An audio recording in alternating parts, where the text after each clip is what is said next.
welcome to Silver Age Silver Screen, a podcast where we watch, discuss, and review sci-fi, cult, superhero, and other stereotypically geeky films. I'm your co-host, Casey Jarms. And I'm your other co-host, Riley Thorpe. And Riley, did you know that the number 13 is unlucky? I'd heard about it, yeah. Well, there is a film series that currently has 13 films, and I'd say that that series has had some bad luck. Yeah. Oh, yeah. It's had a lot of bad luck, a lot of bad films. You know, some good ones, but, some ups and downs. And at the end of the day, it doesn't really matter anymore because they're bought by a bigger, better company. Well, I don't know if better is the right word to describe Disney. More talented, but still not great in terms of... You know what I mean. Yeah. We, of course, are talking about the X-Men series. And despite the fact that half the movies are bad, this one was surprisingly good. Yeah, not to give much away right now, but I'm going to be honest with you. I've seen this film and the X-Men movies a number of times, especially when I was younger. And when I was in my early mid-teens, especially I've seen this one a lot more. And I'm going to be perfectly honest with you.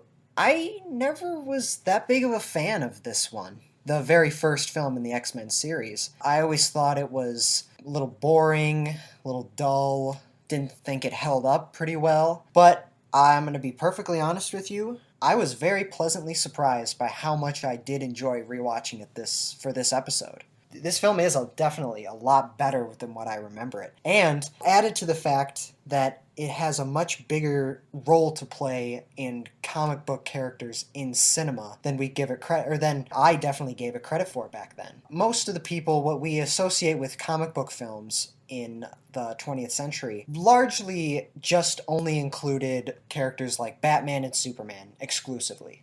There was also a decently popular Wonder Woman show starring Linda Carter, and then the Incredible Hulk show starring Lou Ferrigno as the Hulk. But in terms of big budget films, a lot of people really only know about or remember fondly the Batman franchise and the Superman franchise. And those were pretty much the only comic book adaptations that a lot of people think of. But the fact of the matter is that that's not entirely true. There were many, many attempts at adapting comic book characters and stories to the big screen that, for whatever reason, quality or viewership or just arguably not being that good, there were a lot of other comic book adaptations throughout the years, throughout the decades. Like there was a Shazam Captain Marvel serial show in the 40s, as well as there being a Captain America serial show and multiple straight-to-TV Captain America films, one of which we've reviewed. Check that out on our podcast. And it was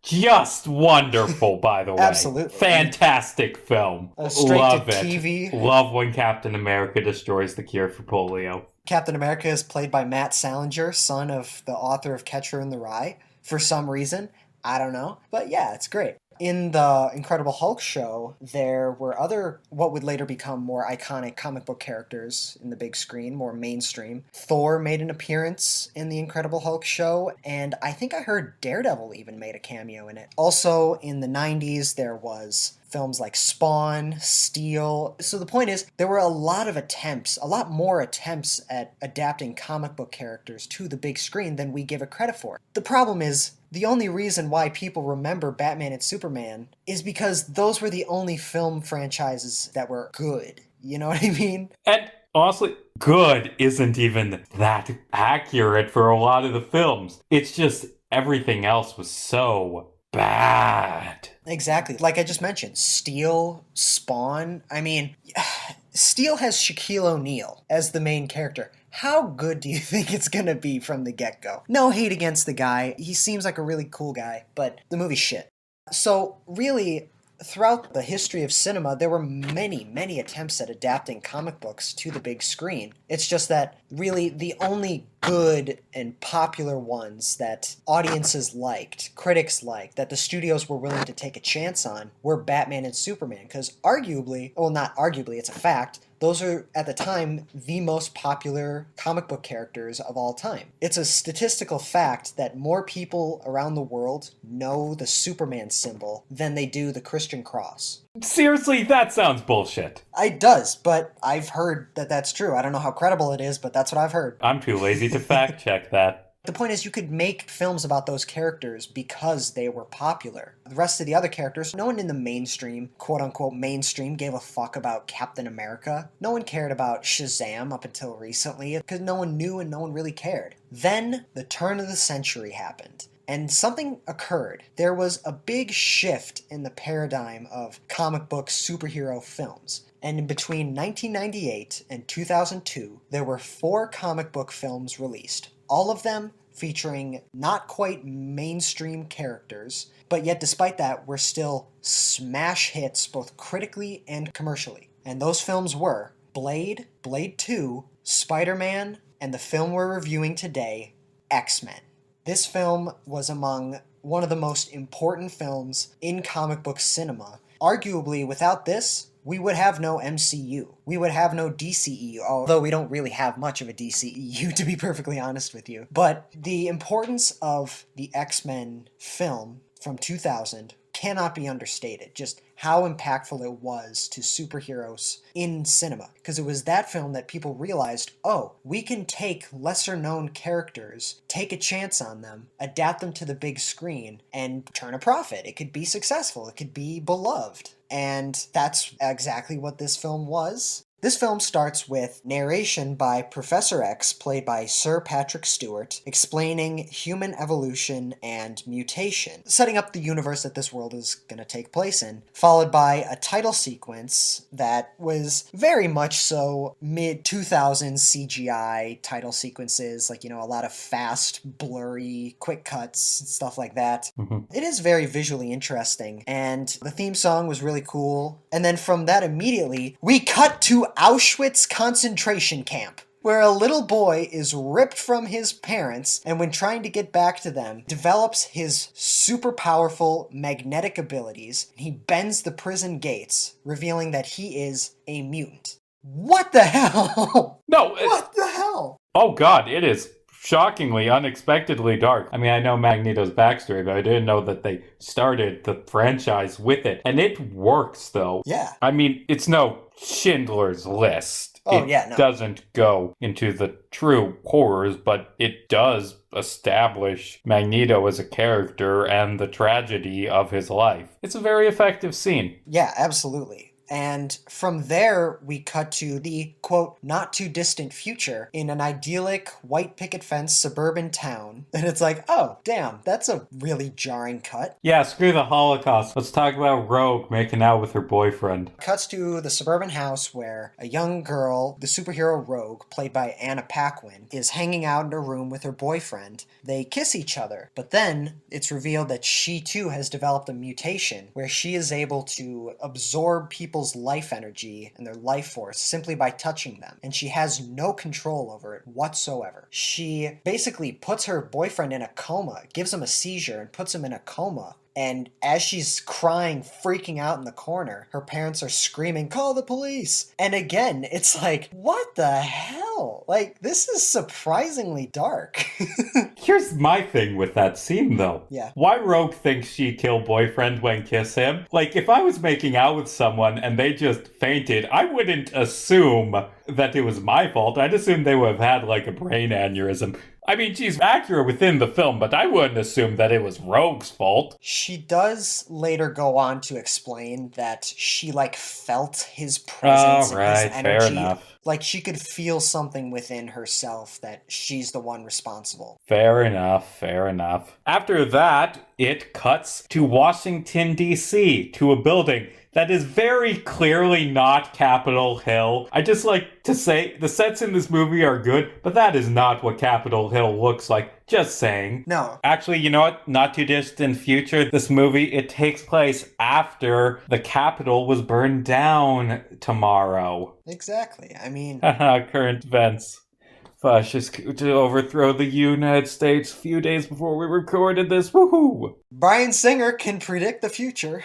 Yeah. Democracy. But anyway, the Senate are debating a new bill to register mutants and keep track on them. And the main people debating this are Dr. Jean Grey, a mutant advocate who's important to the film, and Senator Robert Kelly, who's just Oh god, he's vile. Like, they use so much language and imagery from homophobes, and he feels like he's about to go home to the Westboro Baptist Church. He's just awful. Although, can I say something? Mm-hmm. And this is overall the main thing that kind of always felt a little weird about the X-Men. Senator Kelly has a lot of good points. Like X-Men's discrimination allegory. In the 60s, it was for segregation. Nowadays, it's often used for gay rights. But, like, Senator Kelly makes good points that the government should be afraid of Charles Xavier's ability to mind control anyone, or Magneto's ability to, as we see in later films, move continents. Like, Yeah. that's the problem I always have with mutants. The idea behind the story is discrimination is bad. Fearing other people is bad. But, like, they give people reason within the narrative for it to be right. They, throughout this film, say that mutants are the next stage in human evolution. Not just people, something different. And, I mean, I agree that you should not fear other groups of people.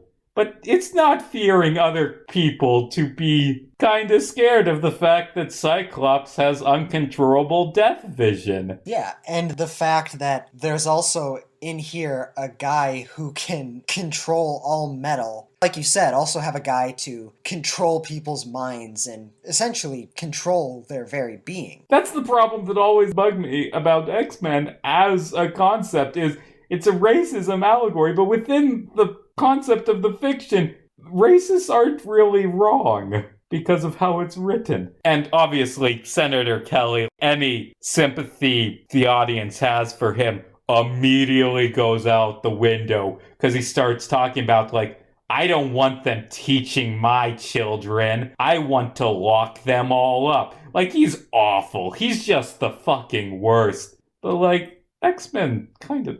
I don't know. This is a discussion for a more in-depth video essay or some shit. I don't know. Right, but the point is from this film, it is a bit of a mixed message. I mean, the film's villain is a Holocaust survivor who's really hesitant about the government wanting to lock up every member of a minority group. After Senator Kelly basically turns the Senate against Jean Grey. Also, side note, I hate to interrupt, but it's a really minor thing. He calls her Miss Grey in this scene. Senator Kelly consistently refers to Jean as Miss Grey. She has a doctorate, you dick. Fucking asshole. I mean, they basically set up Senator Kelly as the most despicable, vile character of all, even though he has no superpowers. Immediately after Kelly turns the Senate against Jean Grey to push forward with the Mutant Registration Act, Professor X and Magneto, who are both in the audience, leave the room and go have a talk in the hallway.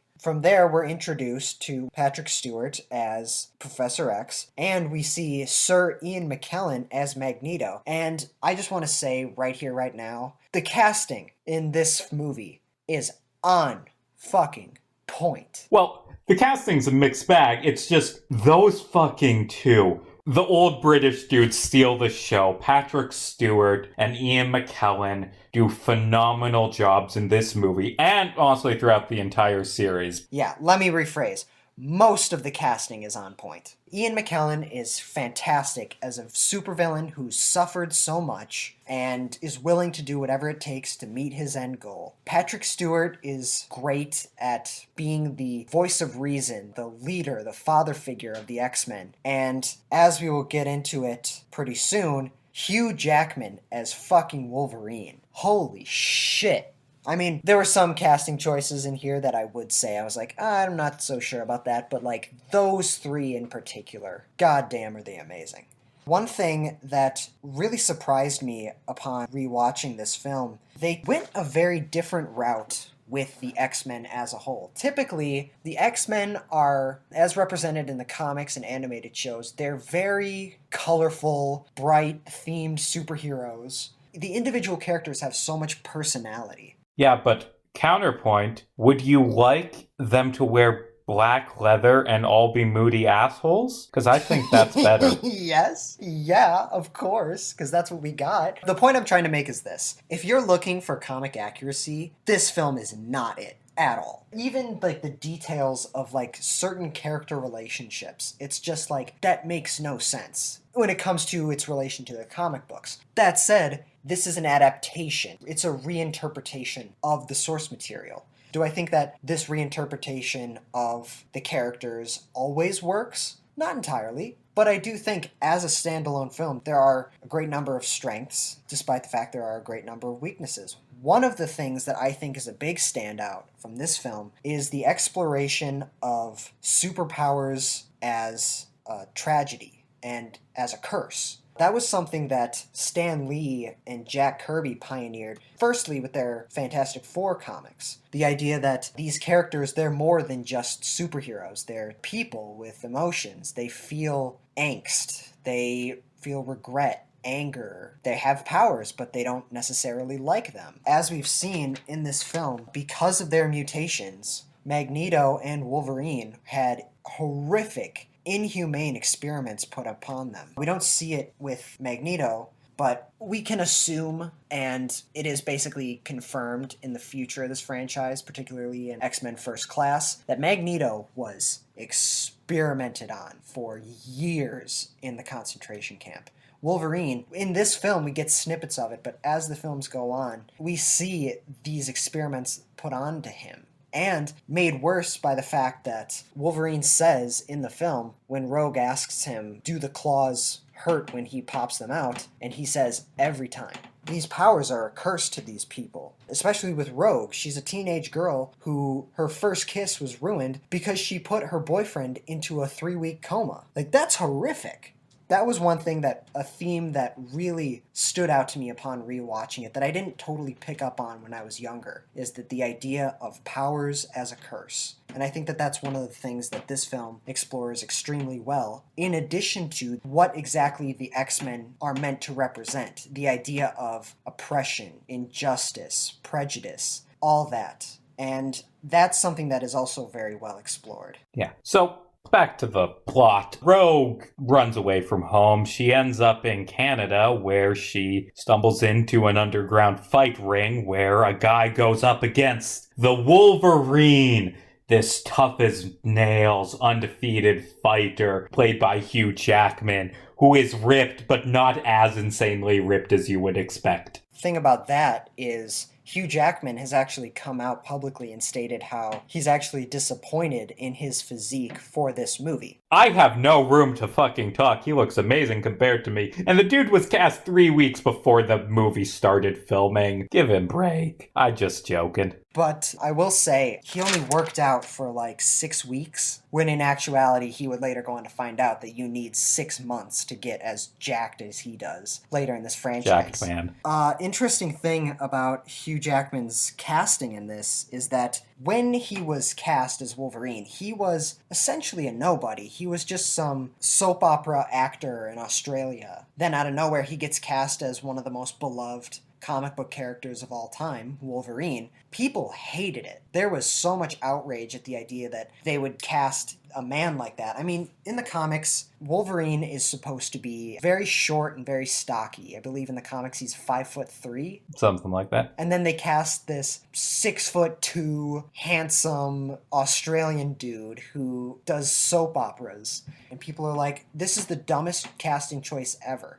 The first shot, the first scene that we see this character in this movie, is the most badass intro in a comic book movie I've seen in a while. This guy gets into a cage fight, kicks him around a little bit, and then Wolverine just knocks him out in like 10 seconds. Yeah, like the other guy punches him and breaks his hand on Wolverine's metal bones. Which, side note, Wolverine's a bit of a dick, I'd like to say. That's cheating. That poor man. I don't know. He's just trying to make a living, you know? Another fun thing about the casting of Wolverine is the studio was originally going to go with actor Russell Crowe to play Wolverine, actually. He turned it down inadvertently because he did not know what a Wolverine is. When he heard they were offering them the role of the Wolverine, he thought that they meant like a wolf.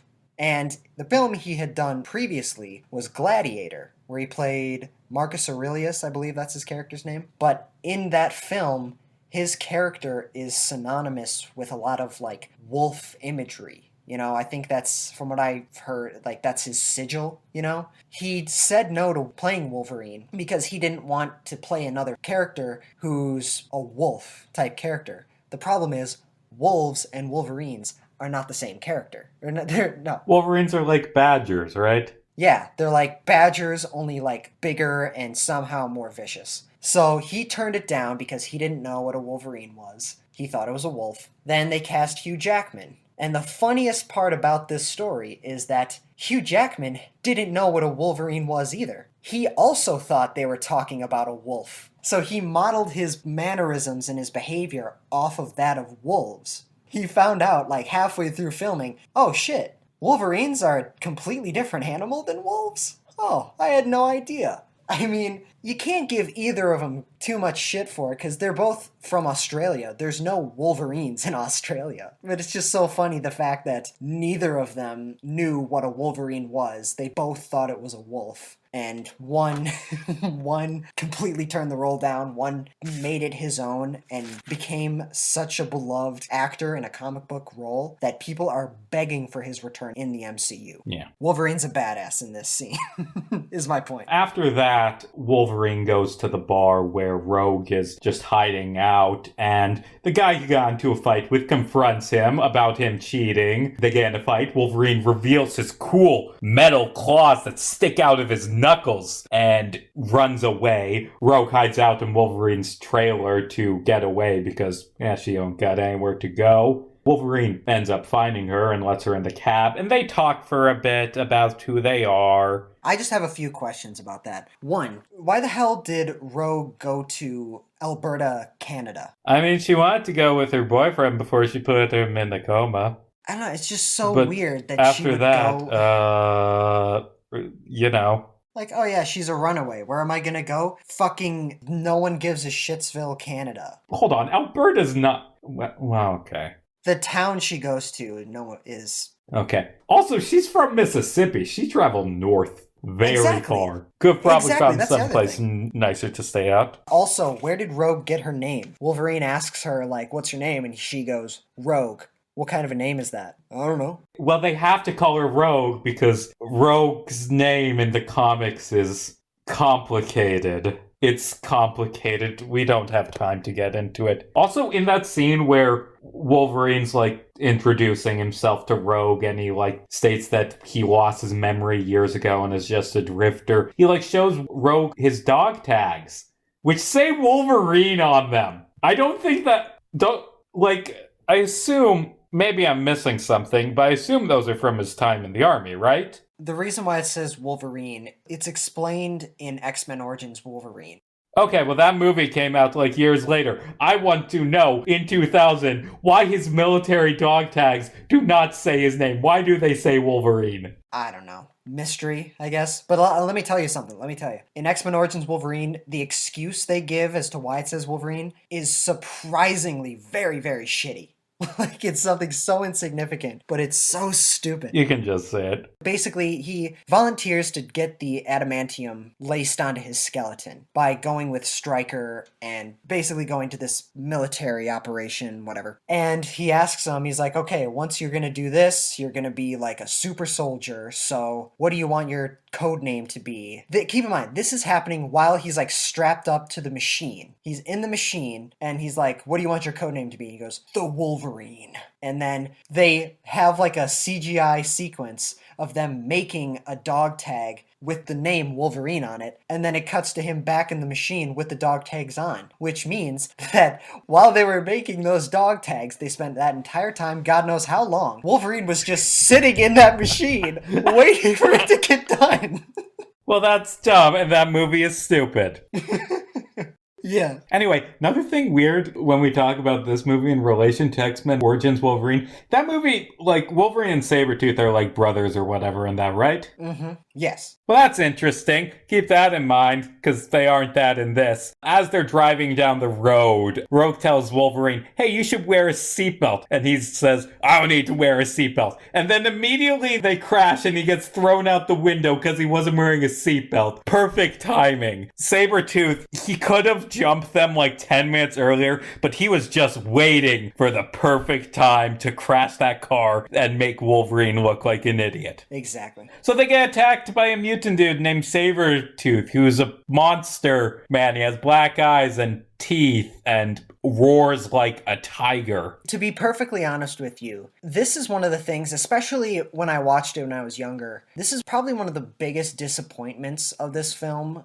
And I do feel the exact same way today, even more so, arguably. They totally waste Sabretooth in this. Long story short, this film sets up the idea that where this future of this story is going is they're going to be exploring Wolverine's past and trying to uncover it. And the second film in the franchise does continue the story. And it's just weird to me, the idea that they so clearly established that this is the direction they're going to go with this story, and they're going to take with Wolverine. And they follow through with it, but at the same time, they introduce a character from the comics who is Wolverine's mortal enemy. These two have a history. They are one of the most iconic comic book rivalries ever. Like Sabretooth and Wolverine. They have such a deep-seated personal history and hatred of each other with a backstory to match it up. And the idea that they're going to set up exploring Wolverine's origin, where he came from, how he got the adamantium on his skeleton, and then introduce a character who, in many interpretations, even in this franchise, is directly involved in how that happened, in that backstory.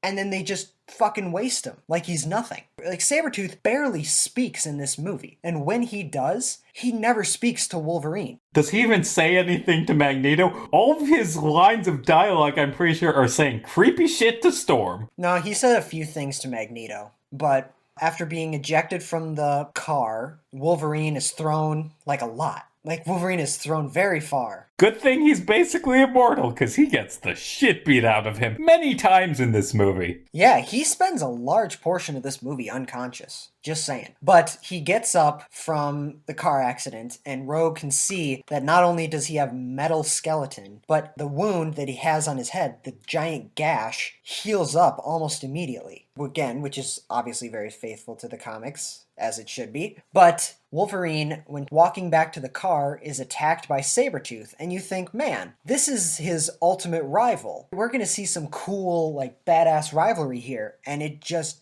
doesn't happen. He knocks out Wolverine, and then Storm and Cyclops magically appear, basically scare Sabretooth away, and rescue Rogue, and bring Rogue and Wolverine to the Xavier Mansion. We cut to Sabretooth walking back to Magneto's lair. Wait, hold on. He presumably took a plane or something, but the way you phrase that, walking back, I'm just imagining that he walked back from Alberta to New York. Yeah, I mean, and that's another thing too. A lot of the travel time just doesn't totally make a whole lot of sense. Like, characters will just appear and then appear somewhere and then, like, be somewhere else immediately. And I don't know, some of the travel time doesn't make a whole lot of sense a lot of the time. But from there, it immediately cuts to Magneto's lair, where we see Toad, played by Ray Park, who played Darth Maul in The Phantom Menace. Just throwing that out there. You got Darth Maul in this movie. I mean, it makes sense. Like, Ray Park's whole career is playing these dudes who are acrobatic, amazing fighters. And that's what Toad is. He's also a creepy loser, but, you know, he's acrobatic. He shows up to Magneto's lair, where Toad is spray painting something, we don't know what, and he tells Magneto that the mutant escaped. But Sabretooth was able to snag Wolverine's dog tags. And from there, we assume that the mutant he wants is Wolverine. Why does he want Wolverine? Oh, we don't know. Hey, hold on. Yeah. Hold on. I just realized something. Question about film. How did Sabretooth know where Wolverine and Rogue were? How did he know who they were. Those are very good questions, my friend. Like, Magneto's plan hinges on him using the abilities of a complete, absolute stranger who he doesn't know where they are, and they just find him. That's weird. That is a very good point. The next scene opens up with... Okay. Yeah, this film has a great number of plot holes, but Wolverine wakes up with Jean Grey, who we saw speaking to the Senate earlier, treating him for his wounds. And then he wakes up, basically puts her in a chokehold, throws her to the ground, and starts running through the Xavier mansion. Now, I'm just going to throw this out there. You wake up naked in a laboratory with a stranger putting a needle into you. You're completely naked. You find some random clothes. Then some voice starts speaking to you in your head. You're in a laboratory. You take an elevator up. Turns out it's a mansion. Then a bunch of school kids start running through it. Turns out it's a school. I'm just saying, Wolverine, he had some grounds to freak out there. Just saying, that's pretty scary. He didn't just have grounds. Like, what the shit was Charles doing with the talking in his mind as he's running through the halls? Yeah, dude, you should be focusing on your physics class that you're teaching at that second. Yeah, also, those kids look like they're 12, and he's teaching the weak and strong anthropic principles? This really is a school for gifted youngsters. Exactly. And why would you bring the brutal savage who doesn't know who he is, he's scared, he's got really dangerous mutation, potentially. Why does he encourage him to come into his classroom where he has like a group of 12-year-olds? I mean, to be fair, Charles Xavier has super cool mind control powers. Wolverine can't do shit. Very true. Very true. It's in that classroom that he meets Charles Xavier. He also meets Jean Grey, played by Famke Janssen, Cyclops, played by James Marsden, and Storm, played by Halle Berry. And let me just say right now, I think all three of them are extremely well cast in this. Really? I do. I do think so. Not great necessarily, but I do think that they are well cast. Would prove to be, at least in conception, at least. The problem is, from then on, begins a love triangle between Wolverine, Jean Grey, and Cyclops. This is a major part of not only this movie, but like as the franchise continues. And it is every single movie, like the worst part about the movie. You know, honestly, I will give you James Marsden being well cast. He is a perfect Cyclops in that he's an insufferable prick who you just hate and want him to die every single time you ever see him. James Marsden is great at that. He is good. But also, I don't like love triangle between Wolverine and douchebag and boring character who doesn't really do much in this film. Right. I don't like love triangles in general. Love triangles where 2/3 of the characters kind of suck. Not my cup of tea, not gonna lie. It sucks from a character perspective, and I'll tell you why. Because right there, A, it's shitty, cheap, and lazy. B, it completely does a disservice to all the characters involved in the triangle. Cyclops and Jean Grey were at least told that they're in a committed relationship with one another. When Wolverine comes in, now he's being an asshole and a homewrecker. So now Wolverine's just a piece of shit. Which, yes, that's in his character, but it's like, why the fuck are you going after the married woman? Or at least I assume they're married. I don't know if it's... I believe they're just dating. Okay, but they share a bedroom. Just throwing that out there. Which I have no objection to whatsoever. Just... I don't know why I said that. And then it takes Cyclops, a character who, yes, you're right, is an insufferable jackass, but this film was potentially a means of making him not an insufferable jackass, you know? It's like how Iron Man is portrayed in the MCU. In the comics, he's a fucking asshole. But in the MCU, he's a really likable guy trying to fix his mistakes. The point is, they turned an unlikable character from the source material good. They could have done that with this film, but instead, he's resorted to the douchey boyfriend in the way of Wolverine and Jean Grey. And, speaking of Jean Grey, she's just resorted to the boring love interest, you know? And it just completely does a disservice. I think James Marsden, Famke Janssen, and Halle Berry are great in conception for this casting. It's just the love triangle ruined Cyclops and Jean Grey, and also the way that the story goes, just in Oh, general. and talking about Storm, she's not really focused much in this movie. She has Not at one all. scene that really focuses on her as a character, and it's a fantastic scene, but other than that, she's just kind of there. Right, exactly. Like, for the first hour, she really doesn't even have that many lines. And the funny thing that struck me was literally, like, almost exactly at the hour mark in, I realized, is Halle Berry doing an accent? And she is. Yeah, she is. She's doing this, like, because Storm, Aurora Monroe, is from Africa. But Halle Berry in this film is doing a, like, pseudo half American, half African accent, and it just completely fucks with her performance. Because up until that point, it's like, in addition to the idea that she hasn't received much screen time, there's something up with her performance that I'm not totally getting the feel of. And then it was an hour into an hour 45-minute movie that I realized she's doing an accent. And it's not even that great of an accent. It reminded me a lot of Elizabeth Olsen's portrayal of the Scarlet Witch in Oh, the yes, MCU. how she had a thick Eastern European accent in Age of Ultron, and it's just gone less and less noticeable in each subsequent film. Exactly. I mean, that has justification because she's been living in the US. I mean, so is Storm, technically. Fair enough. Fair enough. It reminded me a lot of, like, Scarlet Witch and, like, Civil War, where it's like there's a sort of American mixed with European accent. It's like, I don't know. But I do think that the three of them were well cast. It's just the script didn't totally allow them to, like, fully let themselves shine. It predominantly just focused on Wolverine, Rogue, and to a lesser extent, Magneto and Professor X. Yeah. The rest of the X-Men are just kind of there.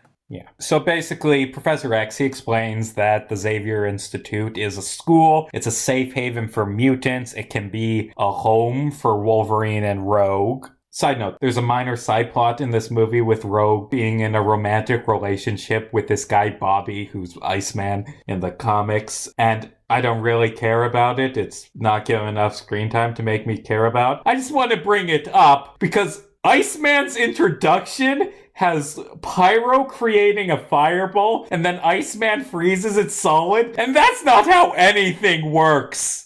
No, not at all. No, you can't freeze fire solid. No. I just had to get that off my chest, because that is so goddamn dumb. At this point, I really want to talk about really sort of the elephant in the room for me, and it's the fact that this film is not comic accurate at all.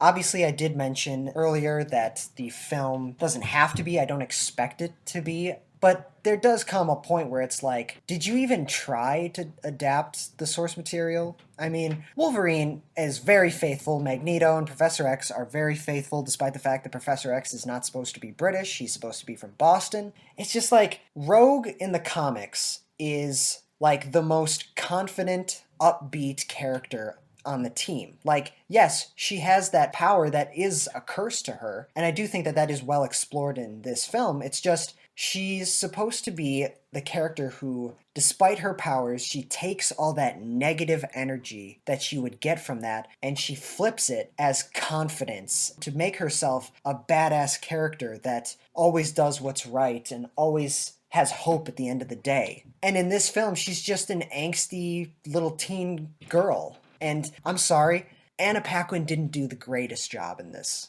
That one, I do think. She did fine, but I just never really got into her performance. I thought it was, like, okay at best. That said, her and Wolverine do have, like, a very good and believable relationship in the film. I know she's one of the main focus characters, but I didn't really feel anything towards her in this film. Not at all. Although I will say, as you mentioned, she allows us to get use of one of my favorite tropes, which is stoic badass becomes parent figure to child or teenager. I like that trope a lot. Mm-hmm. It made me like Wolverine in this movie way more than I expected I would. Just his relationship as this protector father figure for Rogue. I like Batman. I like the Mandalorian. This is a good trope. Wolverine taking care of children and teenagers and being gruff but also caring. It's a good thing. Exactly. And another thing that bugs me a little bit is the fact that in this film, Rogue starts a romantic relationship with Iceman. In the comics, she has a romantic relationship with Gambit. Now, I understand the importance of introducing Iceman into this series. Like, he does actually, as the films go on, serve a bigger purpose, and they do build up to that. But, I don't know. Couldn't you just make, like, if you're gonna make Rogue a teenage girl, you can definitely make Gambit a teenage boy. Like, this rebellious, bad boy, I don't give a shit attitude. You could totally do that as, like, a relationship. And I would actually have believed that more, because it's just kind of like, oh yeah, she's this girl who's afraid of people because of all her past. And then this one guy, I don't know, we're in the middle of a classroom, turns fire into ice because that's possible, and then introduces himself and then makes a rose made out of ice on her desk, and now suddenly they're like in love. I don't believe that relationship at all. To be honest, it's been a while since I've seen the other ones, but I really don't think the other two X-Men, at least in the original trilogy, do much in the way of convincing me that they do have a good relationship. It's just not believable. I think it would have been so much more believable had she, like, gone for the bad boy, like, Gambit style. I don't know. Just me. But it does come a point where I'm okay with not following the source material, but there does need to be a limit. And you know, I'm not an X-Men guy. I'm not really a fan of X-Men. Like, my main exposure is seeing half of these movies and watching X-Men Evolution as a kid. I have no clue what Riley's talking about, and I'm just sitting here smiling. Back in the plot, Toad and a new minion of Magneto's, Mystique, who's a shapeshifter. Side note, Mystique looks amazing in this movie. Fantastic makeup work. She's played by Rebecca Romijn. Yeah, you're right. The makeup looks fantastic. Fun fact about this too, once filming wrapped up, they had like an after party and they all took shots. And I don't know if she drank too much or whatever. From what I heard, I think she only had one shot, but she threw it up. And not because of the alcohol, but because she had, over the weeks of filming, ingested unfortunately large amounts of that blue paint and prosthetics that they put on her. So she just vomited up a lot of blue puke. Oh, that's actually kind of awful. Like, I fully understand how they lessened and lessened Mystique makeup in later movies, but it does look amazing in this one. Right, and I do think the transformation from her to, like, other people, the CGI doesn't hold up quite as well, but as a 2-decade-old film, I don't know, I felt like it worked, personally. Yeah. Like, in general, like, the CGI, except for this one shot in particular that we'll go into later on, like, this one shot has not aged well whatsoever. It's horrendous. But, I don't know, I thought the special effects were used very sparingly, only when necessary, and I thought that they were very well done, and do work for the film being 20 years old. One thing that does not hold up whatsoever for me, however, is the stunt work on wires. Like when characters are thrown or blasted to the other side of the room, they're on wires. It looks so bad. Like, you can't see the wires, obviously, but god damn it, it looks so fake. I don't know, that's one thing that took me out of it. Like, god damn it, you had me with the CGI, but the wire work just didn't work. Toad and Mystique kidnap Senator Kelly, that douchebag from the beginning. You remember him. It was an hour ago in this recording, because this is going to be our longest episode ever, I have a feeling. Yeah, probably. They kidnap Senator Kelly and bring him to Magneto's lair. And Magneto uses this cool science machine to create a shitload of radiation. And then they just throw Kelly in a cage. And he squeezes out of it using his new, how would you phrase those powers? How would you describe them? It's weird, because at first I thought it was like elasticity. But then later on, when he escapes and he's crawling out onto the beach. Like, you can see on his back, he has like gills, and he can transform his body into like a gelatinous form. He turns into a slime girl. Yeah. That's what the Yeah. Magneto has a machine to turn homophobic senators into slime girl waifus. And he sneaks out of the... Yeah. You're right. And he, You're right. yeah. He, like, squeezes out of the bars, and, like, Magneto and Sabretooth rush in, and then Magneto... He just, like, locks Sabretooth in the cage. It's not Sabretooth's fault he escaped. You're a dick, Magneto. I mean, in fairness, Sabretooth has been fucking up a lot the past few days. Not in that scene! He had Kelly, like, by the wrist, and still, like, it fell out of his grip. Slime person! Whatever. That time I got reincarnated as a slime!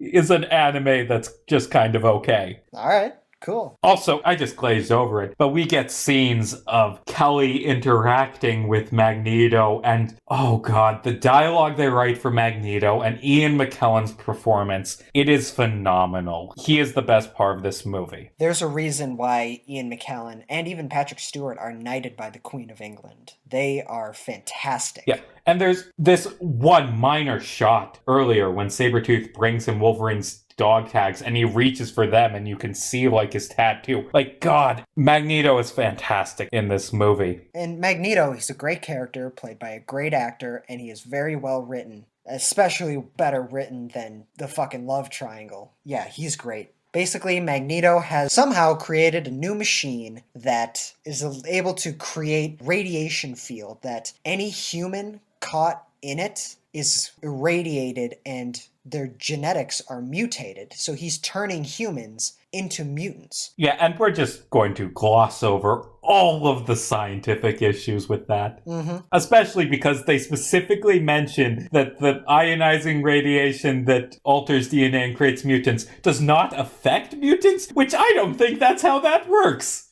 Just saying. Nope, not at all. Jean Grey shows Wolverine to his room where he just doesn't let up on the flirting with her one bit. He's like, why don't you read my mind? And she says, no. Why? You afraid you're gonna like what you see? And then she does read his mind anyway. I mean, I don't know. You would have think she said, my boyfriend is like a couple doors down. Chill, Wolverine. Yeah, so she reads his mind, and despite the fact that he doesn't remember being experimented on, she uncovers memories of him being experimented on, and he can't even see them. She just sees them and walks away. He has a confrontation with Cyclops, basically telling him, like, hey, stay away from my girl, whatever. Then that night, because Jean Grey unlocked those memories, he starts having a nightmare. And that is coincidentally the exact same time where Rogue also... Before I continue on with that, I just find it hilarious that Rogue is a runaway 17-year-old girl who was just attacked by a mutant, almost blown up in a fiery inferno. They bring her to a mansion and then they just say, all right, now you're a student at our school, get to class. But anyway, so she goes to visit Wolverine because reasons. She tries waking him up. She wakes him up from a nightmare and he stabs her in the chest with his claws. And they show the claws coming out her back. Again, this movie has some brutal scenes. And that is why, from then on, Wolverine locked his door at night. Yeah. While screaming for help, Rogue touches Wolverine, and she starts absorbing his life energy. But it's also revealed in that scene that if she touches a mutant, she can absorb their powers, which is also what she can do in the comics. She also, in the comics, absorbed Ms. Marvel, Carol Danvers' powers, and she did it so much that she is now permanently able to shoot laser bolts and fly and is indestructible and basically has all of Ms. Marvel's powers. But we're just going to ignore that comic accurate side of it. Okay, no. I'm not gonna... I'm just... That's not a good point. It's really not. Know it. I'm not. I know. I'm just saying. I'm satirizing the bitching and moaning that entitled comic book fans have. Well, hard to tell the difference sometimes.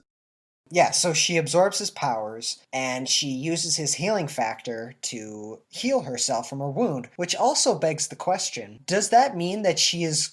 Like, while she's touching him, she's growing bone claws in her wrist at that point? That's never really explored. Oh, shit, you're right. That's never really explored. Ow, that would be painful. Yeah, she would... She has bones growing in her forearms because she's touching him. That's like, I mean, they went away. That's really yes, but still, while she's touching him, that's pretty morbid. Rogue heals herself by borrowing Wolvie's powers, although it is mentioned that if she had held on to Wolverine for too long, she would have fucking killed him. Mm-hmm. Wolverine wakes up from a coma, his second, third knockout this movie. He wakes up, Professor X explains what's going on. Also, that scene where Professor X was showing Wolverine around the Xavier Institute and telling him the situation, that's a big exposition dump. Oh, yeah. Not the biggest fan of that, but I don't know. What are you going to do? Senator Kelly escapes, and he has new stretchy powers. He makes his way onto a beach where he's completely naked, and everyone is just staring at him. And that's when we get our Stan Lee cameo.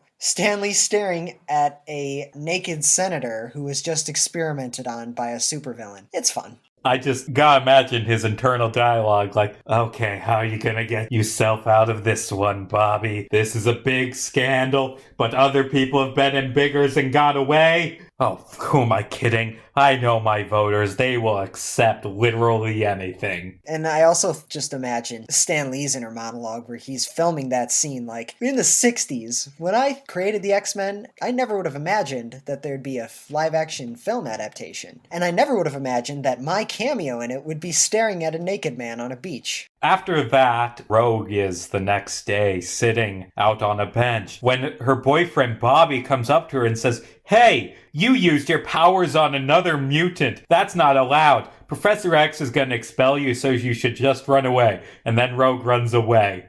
Yeah. And then it's revealed that that was Mystique all along. Yeah, it's just Mystique. But seriously, Rogue? He's just some random guy. Actually, talk to Professor X first before running away. Yeah. Just saying. Like you've had, dumb girl. You've had one stupid teenager. You've had one conversation with this dude, and now all of a sudden you're like completely distraught. She runs away. The other X-Men are like, ooh, we need to go find her. And Professor X introduces his cool mutant locating machine, Cerebro, so they can go find her. And they discover she's at a train station, and like Wolverine goes after her to rescue her. But as soon as they're done using Cerebro, Mystique sneaks in and sabotages it. Yep. Wait, hold on.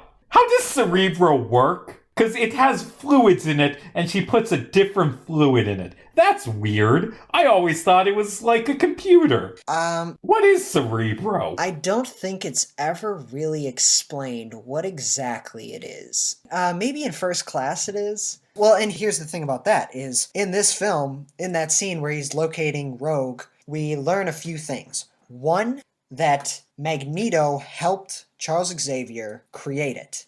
B, Magneto has somehow found a way to block himself from the use of Cerebro, so Professor X cannot read his mind for some reason, we don't know how. Although, Professor X could probably just locate, Sabretooth or Mystique or Toad, just saying. That's exactly what I'm saying! I was gonna get to that. Also, we learned that Jean Grey isn't powerful enough psychic to use Cerebro yet, but here's my thing. In the X-Men franchise, by Days of Future Past, which is like the 5th film in the main X-Men series, you just gotta give up on continuity. Just don't even try. Oh god, I've only seen a few X-Men movies, but First Class is really good. Yeah. And the sort of childhood friends, almost sibling-like relationship between Professor X and Mystique, it's great. Yeah. It kind of makes all of this film super weird. Right. Just saying. Exactly. But in First Class, it's established that not only did Magneto not help Charles Xavier build Cerebro, but Charles Xavier didn't even build Cerebro. Hank McCoy, Beast, built it. And then just magically oh yeah, we need some super powerful psychic to use it. Oh, and now we have one. Whatever. And then also in X-Men First Class, Charles Xavier very clearly knows how and why Magneto is able to block out his psychic powers. It's because of the cool helmet. Right, exactly. And just saying, this franchise, at a point, they just gave up on continuity. They were just like, fuck it, let's do whatever we want for our individual movie. That went through the hands of so many different filmmakers, that franchise. Yeah, so they find Cerebro. Wolverine tries to convince them to let him go with them to find Rogue, but they say no. But Wolverine steals Cyclops' bike, and he gets there first before Storm and Cyclops can get there. He gets on the train, has a really nice heart-to-heart with Rogue. He's like saying, look, I'm not one for semantics. I'm not one for like keeping a strong relationship with people, but I don't know, it seems like they're good people. She tells him about how depressed she is, and it was at that point while Wolverine and Rogue are talking on the train, and Cyclops and Storm are in the train station looking for them. That's when the Brotherhood of Mutants shows up and attacks. Now, let me just start off by saying, the Brotherhood of Mutants is a horrible name for a social group. Let's just throw that. Are they even called the Brotherhood in this movie? Yeah. Like, I know Magneto keeps calling people brother, but maybe I missed it, but did they ever call them the Brotherhood? In the beginning, they did. At least they aren't called the Brotherhood of Evil Mutants like in the comics. Like, I don't know, if you're trying to make social and political change, why would you call your group the Brotherhood anything? Like, that's just a bad name. That's just right there. It's like, okay, what the hell are they up to? They are up to no good. We can't trust them. Instead of Storm fighting Magneto and Wolverine fighting Sabretooth, as is their rivalry in the comics, it's switched. Toad and Sabretooth attack Storm and Cyclops in the train station, and Magneto goes onto the train to attack Wolverine and Rogue. And that's actually a really good scene. I was surprised by how much I was thrilled by it. Oh god, it's brutal because Wolverine has a metal skeleton. Magneto controls metal. They are not a good matchup. Magneto, walks onto Wolverine's claws and twists them. And honestly, how did they who untwisted them? They're, really tough. When were they untwisted? I have questions. I don't know. That beautiful metal doesn't run through your entire body, does it? And then he just lifts them up. Like, oh shit, it does. One thing that actually did occur to me in this film that I could have gone with more of in this franchise, not just this movie in general, but I feel like a one-on-one conversation between Wolverine and Magneto would be really interesting because they're both victims of inhumane experimentation against their will. They're both old souls with traumatic pasts. It seems like they'd kind of hit it off, you know? Honestly, that would be a good scene to see in something, but you know what would happen? Magneto would be like, mankind will never accept us. And Wolverine would just say, eat a dick. And then try and stab him, and then Magneto would twist his claws. And then it would be over because Wolverine don't do the talk to the villain thing. Yeah, very true. But it's in that scene, Wolverine asks Magneto, what the hell do you want from me? And Magneto basically tells him, I don't want you, I want the girl. So he wants Rogue all along. Gasp! Who saw that coming? I did, but, so he just knocks out Wolverine, knocks out Rogue, kidnaps her. He makes it into the train station where Toad and Sabretooth have been able to sort of subdue the X-Men. Oh, side note? What's that? Cyclops goes down so easy. Toad, tongue whips, which is very gross, by the way. He tongue whips off Cyclops' visor, and Cyclops destroys the roof of the train station and brings down a bunch of rubble. Probably killed someone. I'm just saying, maybe Senator Kelly was right. Yeah, I mean, he's kind of got a point in this movie. And Sabretooth is so fucking creepy to Storm. He, strangles her half to death and says, I want to hear you scream. Ugh. Yeah. But then after that, Magneto, Sabretooth, and Toad, with Rogue as their captive, are met at the front of the train station surrounded by armed police. Magneto rips all the police's guns out of their hands, points it back at them, lifts up 2 police cars, slams it on 2 other ones, and basically holds the entire police captive just in a matter of seconds. And it's fucking awesome. Yeah. And then Charles Xavier, who's in a car on the other side of the whole confrontation, takes control of Sabretooth and Toad and has Sabretooth grab Magneto by the neck, saying, let them go. It's such an interesting Mexican standoff. Telepathic is taking control of a lion man, holding the guy by the neck, and the other guy is literally using magnetic powers to hold all the guns at all the people in the way. It's a fantastic scene. It's creative. It's visually striking. Right. And the best part, it gives us some great interaction between Magneto and Professor X. Their whole different philosophies running throughout this film and really the whole series is hope in humanity versus cynicism towards humanity. And it's just a great character relationship. It's fantastic. It really is. But here's my question. If the genius Professor X was so smart, why didn't he just take control of Sabretooth and, I don't know, take off Magneto's helmet? Ah, shit, you're right. Again, it's... In fact, a better question is, because it's confirming that Professor X can not only mind control people, but mind control multiple people at a time. That raises so many questions, well, I guess he's in a coma in the climax, but in other films, he totally should be able to just take control of the bad guy's mind. Right. And also, I don't know, maybe the ability to mind control government officials would be helpful in stopping the government from imprisoning all mutants. That's a thing Professor X should probably do. But that would be wrong. Always unwilling to make sacrifices. Yep. Mystique shows up in a helicopter and they fly away. Back at the Xavier Mansion, Wolverine says he's gonna leave to go save Rogue because he feels like she is his responsibility. This was the scene where I realized Halle Berry was doing an accent an hour into the movie. But Halle Berry is so beautiful in this, though. Oh my god. Oh god, stop being horny on man. I mean, here's the thing. Her wig in this movie doesn't always look super convincing. It doesn't. But Halle Berry is so beautiful in this. Just throwing that out there. Wonder if you'll say the same thing when we review Catwoman. I definitely will. As Wolverine opens the door to leave, a half-naked Senator Kelly shows up at their front door. How did he make it past the gates and presumably all the security? I don't know. Maybe he slithered past it with his new gelatin powers? I don't know. But now Senator Kelly's there, and they perform tests on him, and they find out that what exactly Magneto did to him is creating mutants, which, I don't know, I kind of felt like we already knew from earlier in the film, so it wasn't that big of a revelation. But we also learn that the mutation Magneto gave him is being rejected by the body, so it's actively killing him. And then they had a really good interaction with each other. Kelly and Professor X, he goes, I didn't know where to go. This was the only place I could think to come of because everywhere else I would have gone, I would have been treated like a mutant, like how you trying to treat us. Yeah.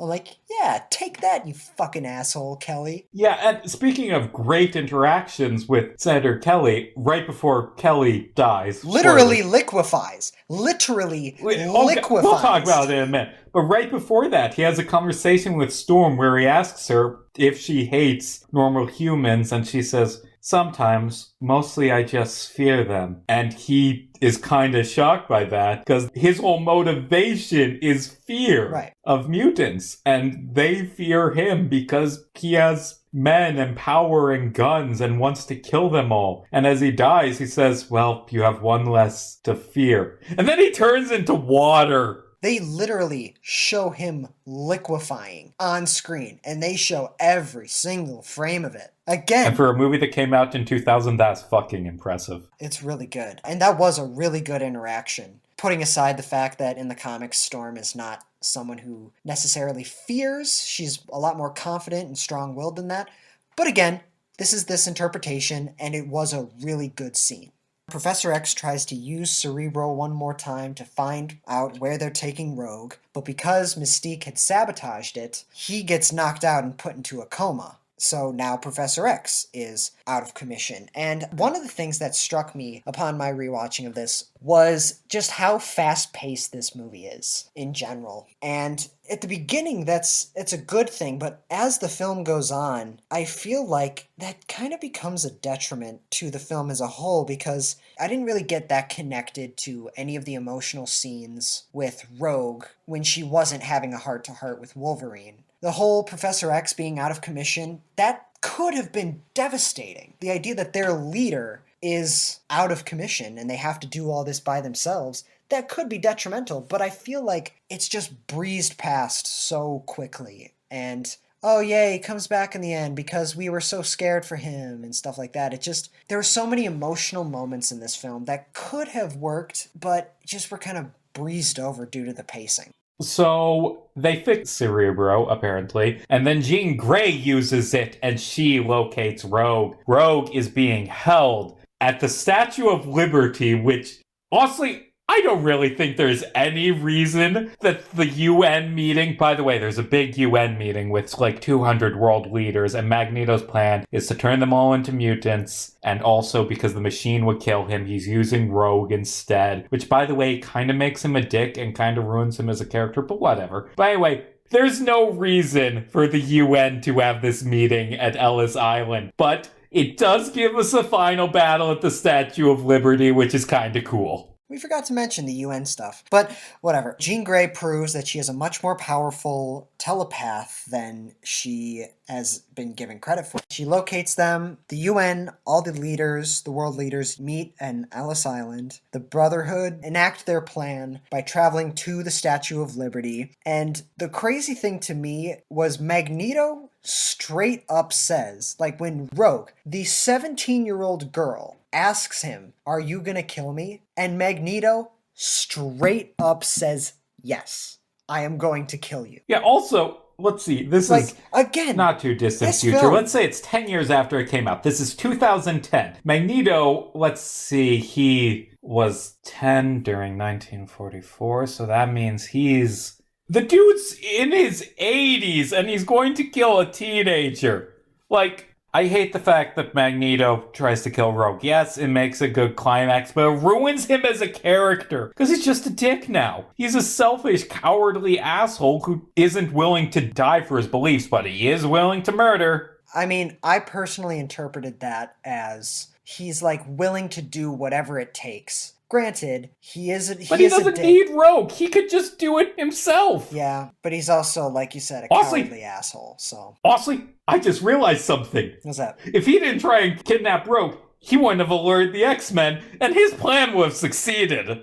Exactly. I mean, come on, dude. Again, there's a lot of plot holes in this, and I'll get into that later. Well, it's not plot holes. It's a writing decision I disagree with. Yeah. Again, he straight up tells the underage girl that he is going to kill her. This film is a lot darker than what X-Men had really been. I mean, X-Men has a long history of dark shit in the comics and in other films. Very true. But I'm just saying, this film is really dark, and I mean that like thematically and visually. Like the cinematography of this, there's a lot of shadows, a lot of the color black, a lot of darkness on it, which is weird when you're adapting a film based on characters who are all wearing bright, colorful spandex outfits and shit like that. And that's actually a line that we get when the X-Men start suiting up and traveling to Liberty Island. Wolverine is staring at the generic black leather outfits that they gave him, and he goes, "You guys actually wear these things outside?" And Cyclops goes, "What would you prefer? Yellow spandex?" Yes, I would. I really would. As opposed to what? Generic black leather? Yeah,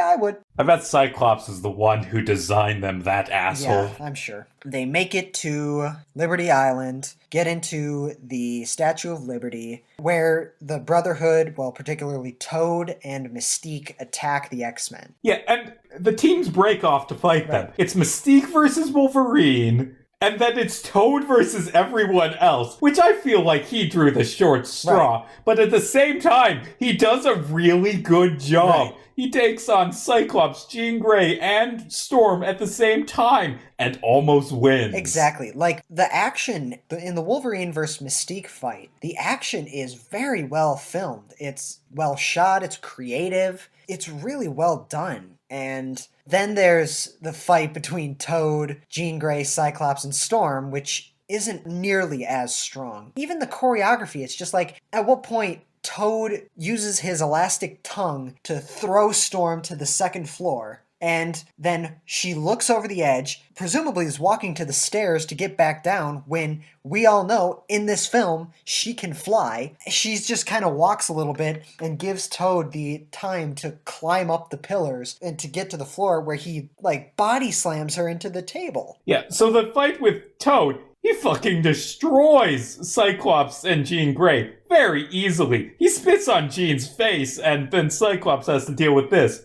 His fight with Storm is he kicks her down an elevator shaft, and then he's good. Then 5 minutes later, she floats back up and just electrocutes him. She kills Toad. She annihilates him with lightning. And as she does it, she says the dumbest line. Do you know what happens to a toad when it gets struck by lightning? the same thing that happens to everything else.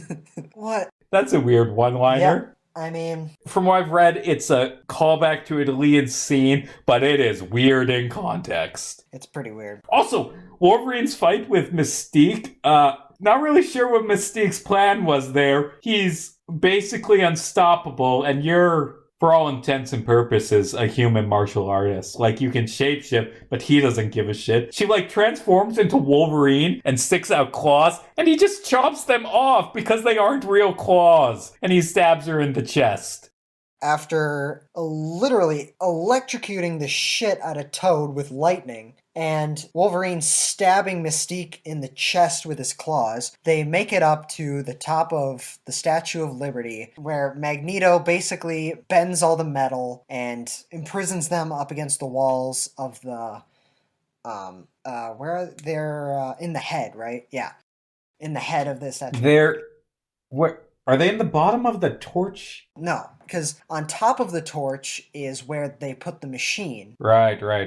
Because when Wolverine and Sabretooth have their fight, at one point Wolverine is almost thrown off, and he digs his claws in there, and it goes right in between Jean and Cyclops. So they're in the head. Magneto chains them all up inside the head of the Statue of Liberty, and they can't escape. And he has Sabretooth guard them. And Wolverine stabs himself in the chest with his claws to push himself off the wall to get free. And then he has a little duel with Sabretooth. He finally gets a proper duel with Sabretooth. At one point, Sabretooth throws Wolverine at one of the, crown spikes on the Statue of Liberty. And Wolverine stabs into it and, swings around in a really weird physics spectacle. That was the shot I was talking about earlier, that the CGI does not hold up. Good God, was that CGI horrible. Is that not how it works? Yeah. Added to the fact that that's not how physics works. That's a really important part on making CGI full-body characters. It's you gotta get the physics right. The physics in conception of that is not right. And therefore the CGI, in addition to being shit, is just gonna look unnatural. I will give them credit. Like I mentioned, they completely waste Sabretooth in this. They do attempt to give him and Wolverine a bit of a rivalry, but they only have 2 fight scenes, and the first one is just Sabretooth knocking Wolverine out and then stealing his dog tag. And then in this one, Wolverine gets his dog tag back and says, "Mine." Then Sabretooth throws him off the head, but he's able to keep holding on with his claws. Wolverine is able to crawl back on. Jean uses her telekinesis to sort of reflect Cyclops' eyeball blast at Sabretooth, blow him out of the head of the Statue of Liberty, where he falls to the ground and lands in a boat. And dies, presumably. Yeah. Just throwing this out there, Sabretooth would have survived that. His powers would have allowed him to survive that. Just saying. They could have brought him, like I said, I just find it so bizarre that this film chose to set up the exploration of Wolverine's origin. Now you introduce Sabretooth, who is very important to Wolverine's origin, even in this franchise, and then they just do nothing with him. It just baffles me that they would even include him in the first place if they're just gonna waste him like they do. And that fall, due to his powers, would not have killed him, because he also has a healing factor. Equally, some argue even stronger than Wolverine's. Really? About on par with Wolverine. Wolverine would have survived that fall, and so would have Sabretooth. Just throwing that out there. They could have brought him back. Just saying. And I'm gonna say this right now.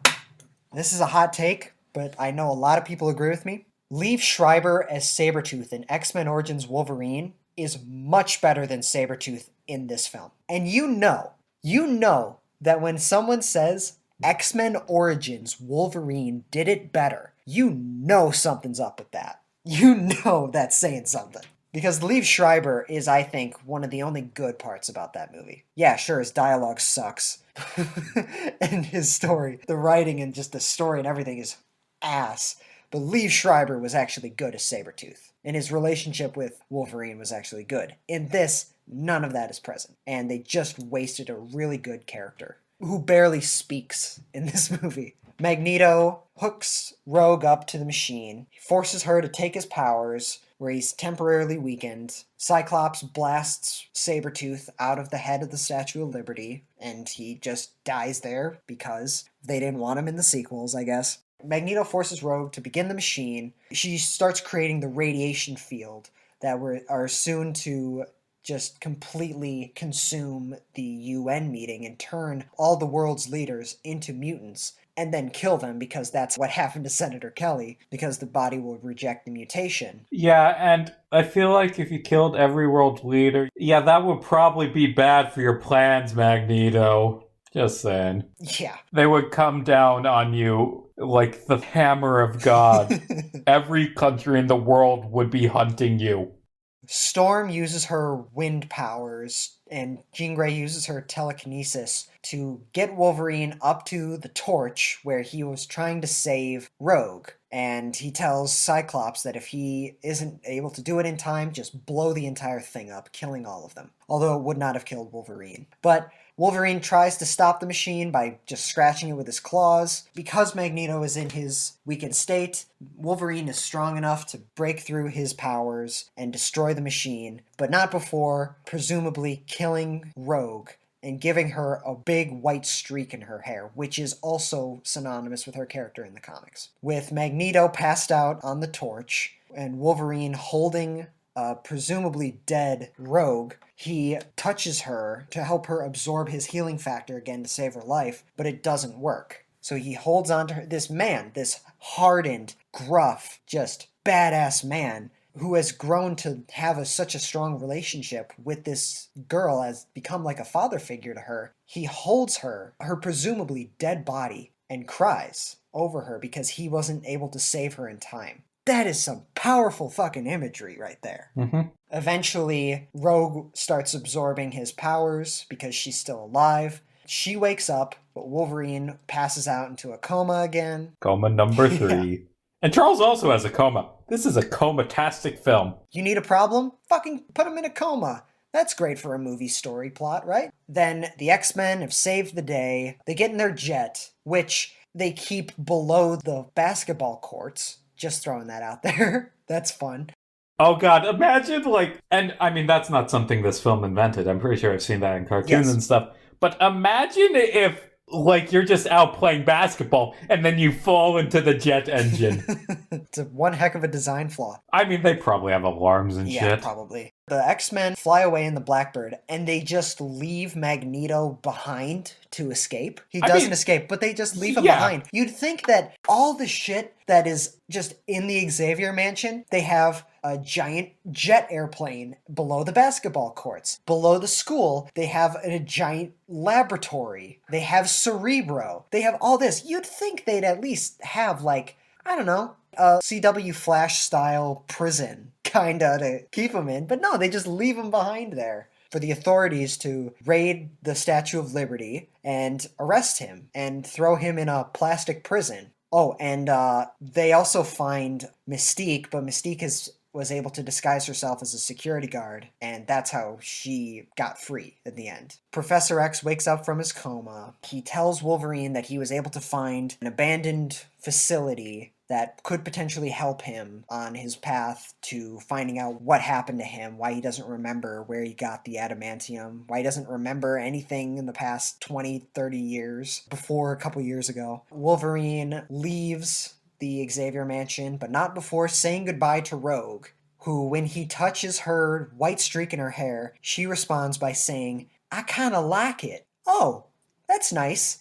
You like the white streak in your hair that's going to be a constant reminder of that time you were almost murdered by a supervillain. Yeah, but it looks cool, Riley. Don't look into it. It does look really cool, but I just think it's so weird. What's a 17-year-old girl saying? I kind of like that, the reminder of when I almost died. Side note, you are being way more Southern than she actually is in the film. She's pretty Southern. They really downplay her very thick Southern accent from the comics. True. I don't think Anna Paquin does the Southern accent super well in this movie. Just throwing that out there. Yeah. The final scene of this movie shows Magneto in a plastic prison playing chess against Professor X and discussing their different philosophies. And they sequel bait the shit out of this movie. Yeah, fair enough. No, it's good. I enjoy it. Don't get me wrong. I'm just saying, it's they're basically have a conversation what are you going to do in the next movie? Well, I'm going to be there to stop you. Probably going to continue to do this stuff. I'm kind of into it.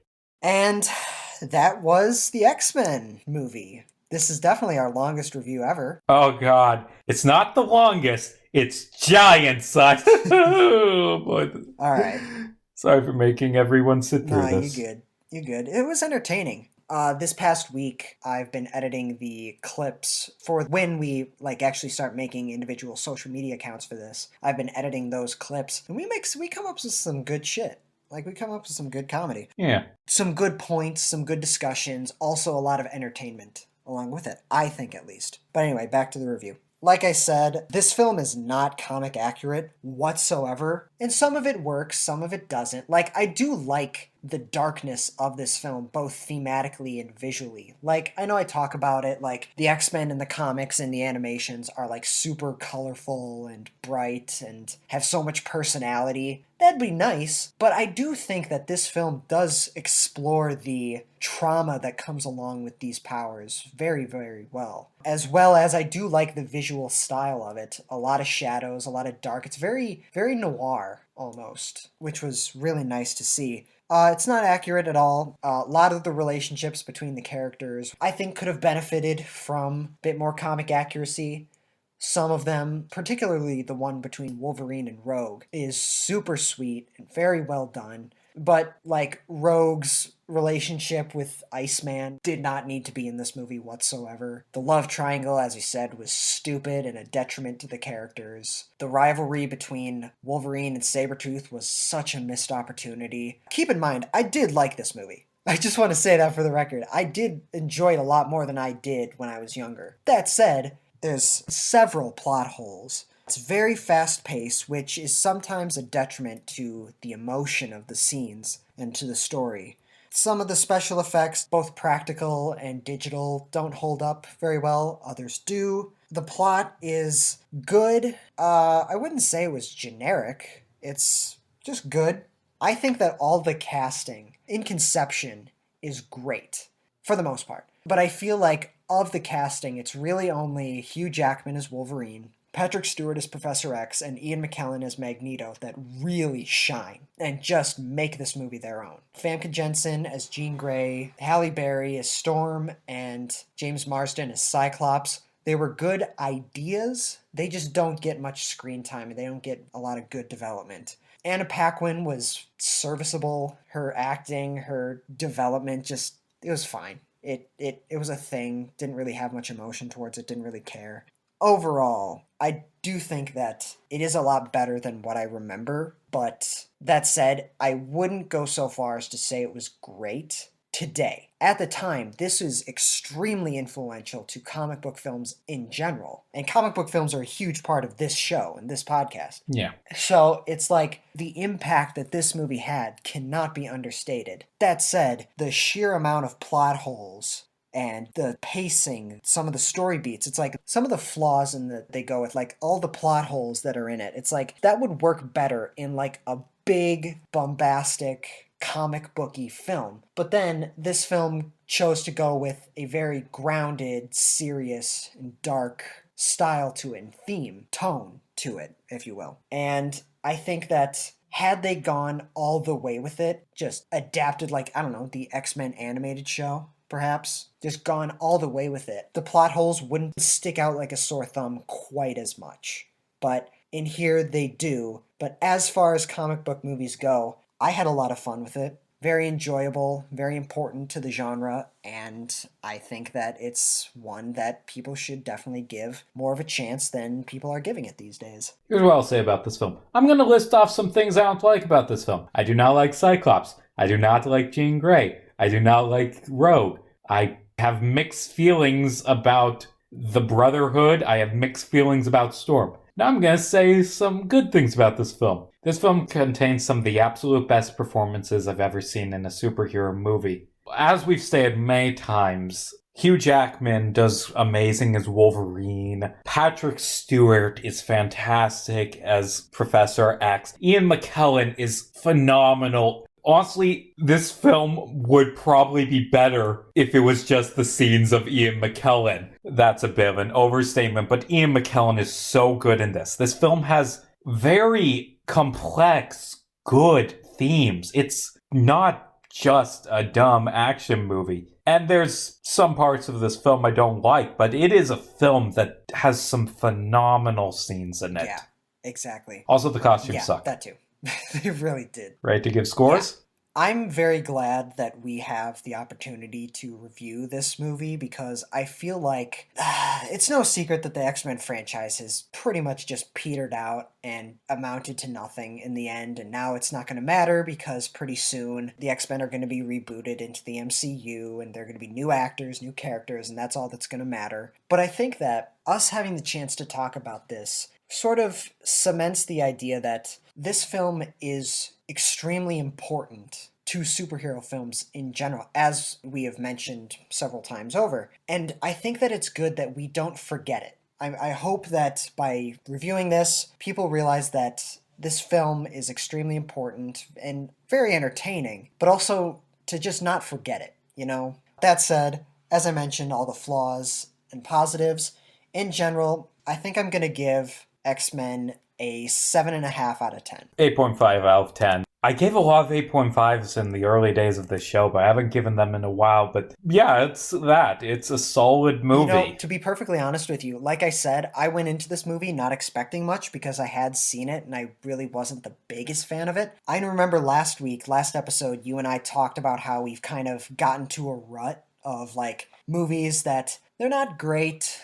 Let's but they're see. Not, like, super Dr. bad. No, 5.75. New Frontiers, 6. Zardos, 5.5. Holiday Special, 1.75. Worst film we've seen on this podcast. Yeah, but like after the Star Wars Holiday Special, we did 3 movies in a row where we were just both like, some good ideas, just overall not the greatest, you know? So just sort of mediocre films overall, the last 3 episodes. And I fully went into this week expecting this to be another one of those mediocre episodes. But to my pleasant surprise, that was not. I actually really dug this movie a lot more than I thought I was going to. Oh, by the way, speaking of past few episodes, the episode that's coming out this week when we're recording it is The New Frontier. And that movie had so many things I wish was expanded upon that I went and I read the book, and it's so much better. Just saying. I need to check that out. It's good. It's real good. Riley, where can they find you? You can all find me on YouTube at Riley Thorpe. You can see all of my latest short films. You can find me on Instagram and TikTok at Riley James Thorpe. You can find me on Twitter at JarmesCasey, JarmesCasey. You can find just basically everything I do at caseyjarms.wordpress.com. Let me just double check that URL, by the way.